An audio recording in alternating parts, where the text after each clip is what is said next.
A single hospital scan for Parkinson's can cost over $1,000. By then, 80% of vital brain cells may already be lost.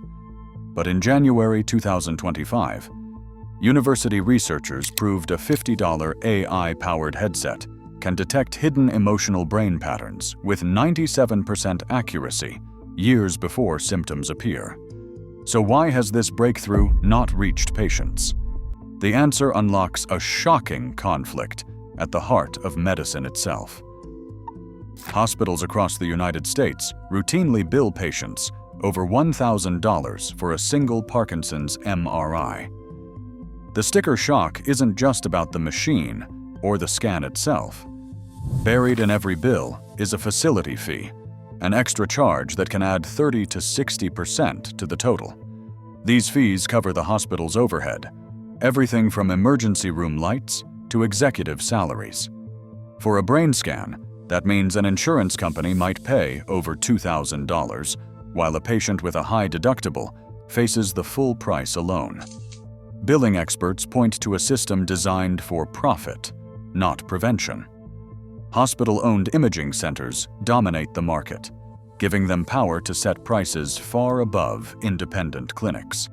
A brain MRI that costs $400 at a freestanding lab can soar past $2,000 inside a hospital network. The difference isn't about better images or faster results. It's about capturing as much revenue as possible. Facility fees are bundled with technical charges and physician interpretation, making it nearly impossible for patients to see what they are actually paying for. Insurance rarely shields families from the burden. Out-of-network scans, high copays, and co-insurance stack up, leaving caregivers with bills that rival a month's rent. For many, the first warning of Parkinson's comes with a financial blow. A neurologist orders an MRI to rule out other causes, and the bill arrives weeks later. By then, the disease may have already destroyed most of the brain's dopamine-producing cells. Hospitals defend these charges, citing the cost of maintaining round-the-clock operations and subsidizing less profitable services. But for patients, the result is the same. Diagnosis comes late, and innovation stalls. High prices lock out affordable alternatives, keeping new detection tools in university labs instead of community clinics. The economics of scanning aren't just numbers on a spreadsheet. They shape who gets answers and when.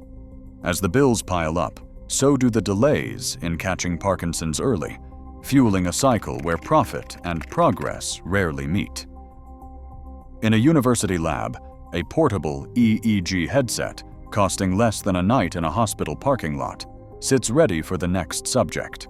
In January 2025, the lead researcher, Dr. Parameshwara, cues up a series of short videos designed to stir emotion, joy, sadness, fear, surprise. Each volunteer, some living with early Parkinson's, others healthy, watches as the device records their brain's electrical signals. The headset is wireless and lightweight, and it runs on a standard laptop. The entire setup costs under $100. But what matters isn't the hardware. It is what the AI does next. Instead of looking for the usual motor symptoms, the research team trains a convolutional neural network to analyze how the brain processes emotion. The algorithm sifts through thousands of EEG readings, searching for hidden patterns. On the screen, a heat map glows with activity as the AI compares responses to happiness, sadness, and fear. In people with Parkinson's, the boundaries blur. The brain struggles to separate joy from sorrow. Sadness is often misread as happiness, and vice versa, a confusion invisible to human eyes, but clear in the electrical code. The results stun even the team.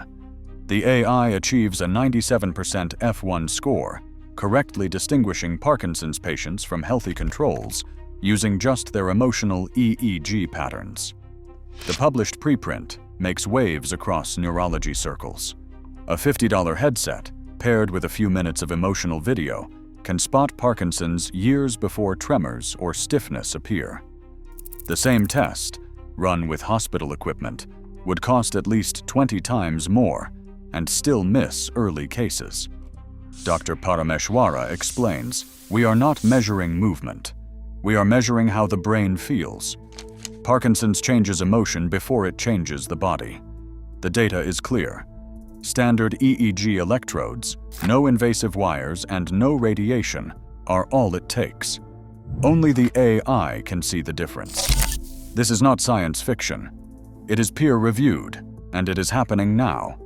But outside the lab, most neurologists still rely on expensive, late-stage scans.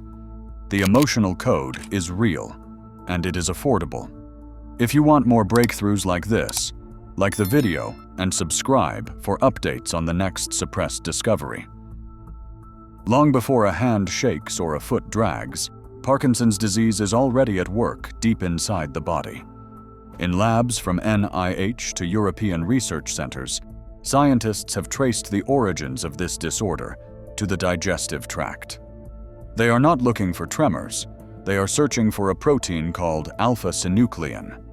In the early 2000s, pathologists found clumps of this protein tangled in the nerves lining the gut, sometimes 15 or even 20 years before a patient's first motor symptoms. That discovery rewrote the timeline of Parkinson's, shifting attention away from the brain's dopamine cells to the enteric nervous system, the second brain embedded in the digestive wall. The pattern is clear. In patients later diagnosed with Parkinson's, alpha-synuclein aggregates appear in the gut long before any changes show up on a hospital MRI. These protein clumps move upward along the vagus nerve, a superhighway connecting the intestines to the brainstem. This route, known as the Braak staging pathway, maps a slow, silent progression from the stomach through nerve fibers and finally into the regions of the brain that control movement and mood. Research teams now collect gut biopsies and stool samples, searching for early warning signs hidden in the digestive system. In some studies, a colon tissue sample revealed abnormal alpha-synuclein years before any visible neurological decline. The implications are enormous. If Parkinson's often begins outside the brain, then waiting for tremors or stiffness is waiting too late. Early detection could come not from an expensive scan, but from a lab analyzing a stool sample or a tiny piece of gut tissue. This understanding opens the door to screening methods that cost a fraction of traditional imaging and can catch the disease at its origin, long before the damage spreads. A speech lab in Massachusetts runs a quiet experiment in July 2025. The lead investigator, Dr. Mira Feldman, invites volunteers to read 2 short sentences into a tablet microphone. The words are simple, everyday phrases about the weather or how they are feeling. But behind the scenes, an AI listens for something no human ear can catch. It breaks down the recording, measuring tiny tremors in pitch, subtle changes in speed, and the stiffness of vocal cords. These patterns, invisible in conversation, are the earliest signs of Parkinson's. The software runs on a standard laptop. There is no need for a hospital, no MRI, no insurance paperwork. In less than a minute, the AI analyzes the voice sample, comparing it to a library of patient recordings collected over years. The results are astonishing. In clinical pilots, the system identifies Parkinson's with over 90% accuracy, sometimes 5 years before a neurologist would notice a tremor. Dr. Feldman explains that researchers used to think you needed a whole paragraph, and now 2 sentences are enough. The AI picks up vocal clues that even trained clinicians miss. The algorithm looks at hundreds of features, micro-pauses, shifts in tone, breathiness, and the way syllables stretch or shrink. Each detail tells a story about how the brain controls movement, even in the muscles of the throat. Families can use this technology at home. All it takes is a quiet room and a smartphone.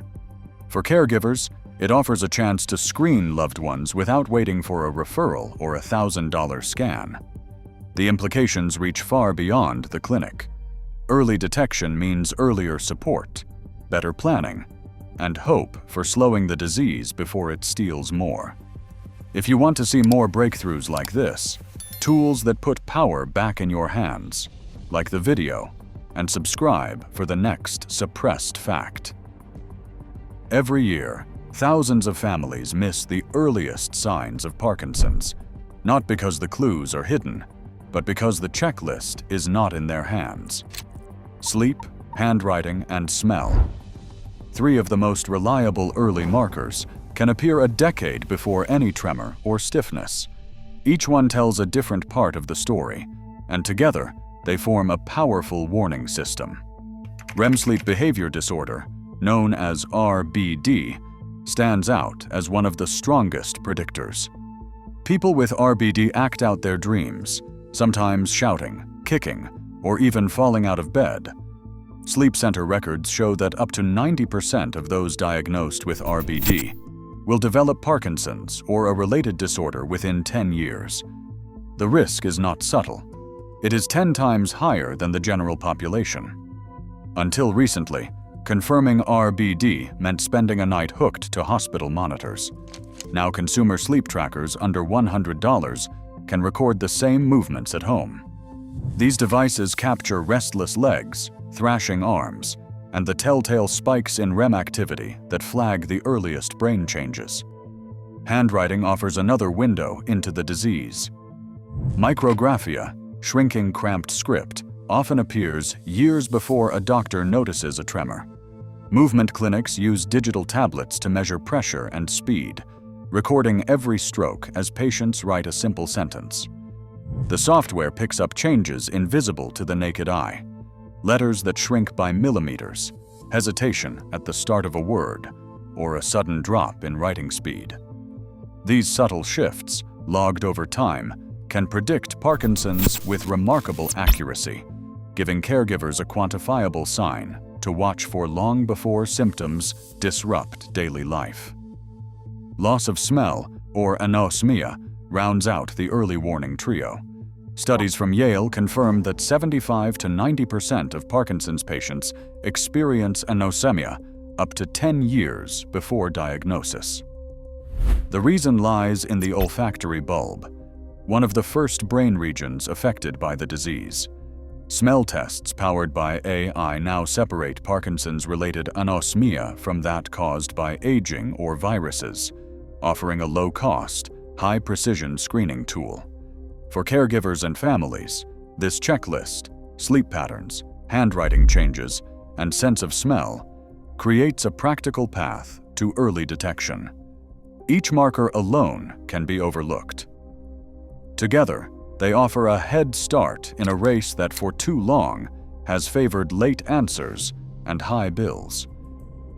In 2026, the Michael J.Fox Foundation made a decision that sent ripples through the Parkinson's research world. Instead of pouring the bulk of its funds into pharmaceutical trials, the foundation began targeting its grants toward diagnostic tools, biomarkers that could catch the disease before it takes hold. Foundation leaders saw the toll that delayed diagnosis was taking on families and recognized that early detection was not just a scientific challenge, but a matter of access and equity. The new grant programs focused on practical solutions: portable EEG headsets, AI-powered voice analysis, and gut-based screening methods. Rather than waiting for a blockbuster drug, the foundation invested over $100 million in university labs working on these screening technologies.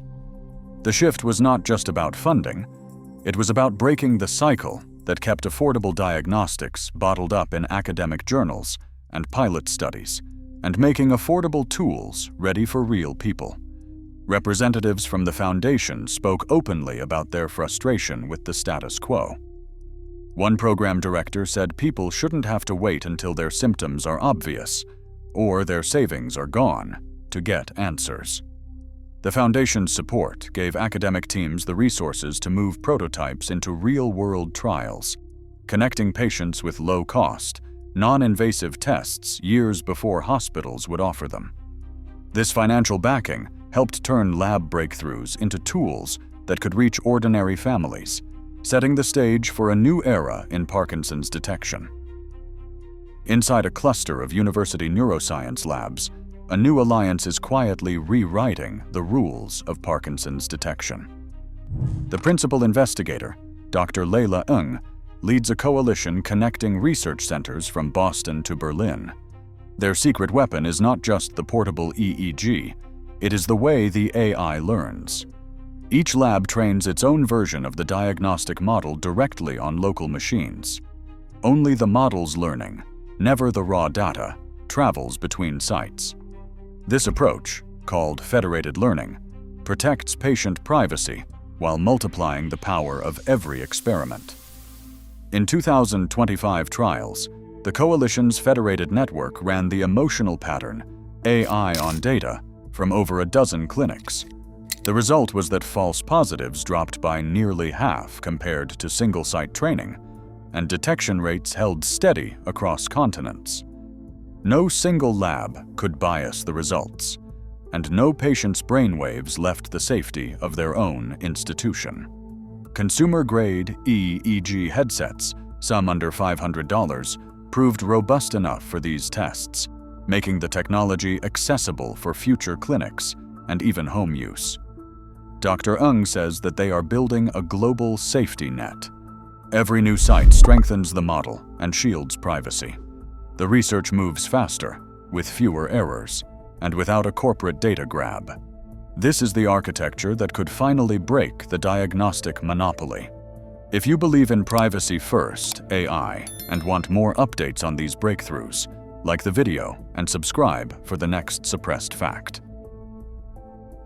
By 2027, research groups at MIT and Stanford are piloting something that would have sounded impossible a decade ago. Brain-computer interfaces let people with early Parkinson's see and train their own brain activity in real time. The idea is simple but radical. Use neurofeedback to help patients stabilize the motor circuits that falter long before a hand starts to shake. In the pilot, participants wear a slim EEG cap connected to a laptop. On the screen, colored bars rise and fall with the brain's beta waves, the same rhythms that start to break down in Parkinson's. Each session, patients try to nudge those bars higher or lower, guided by cues and gentle coaching from a technician. Early results show promise. In a small group, some participants improve their control over these brain rhythms, reporting steadier movements and fewer freezing episodes. The lead investigator, Dr. Priya Raman, cautions that this is only the beginning. The pilot includes just 20 volunteers, and the FDA has not cleared the protocol for wider use. Larger trials are scheduled, but the hurdles are real. Technical glitches, inconsistent results, and the challenge of translating lab gains into daily life remain. Even so, the vision is clear. For families who have watched a loved one slip from subtle symptoms to full-blown disease, the chance to intervene early, maybe even before the first tremor, offers a new kind of hope. Dr. Raman puts it simply, we are not just predicting Parkinson's, we are trying to change its course. In the waiting room, a caregiver watches her partner finish a session, holding on to the possibility that the next breakthrough will not come too late. Right now, affordable AI tools can spot Parkinson's years before hospitals ever do. Yet most Americans still face costly, late diagnoses.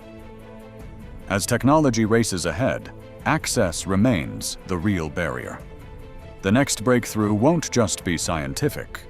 It will be about who gets to benefit. Early detection belongs to everyone, or it belongs to no one. What would you demand for yourself or someone you love?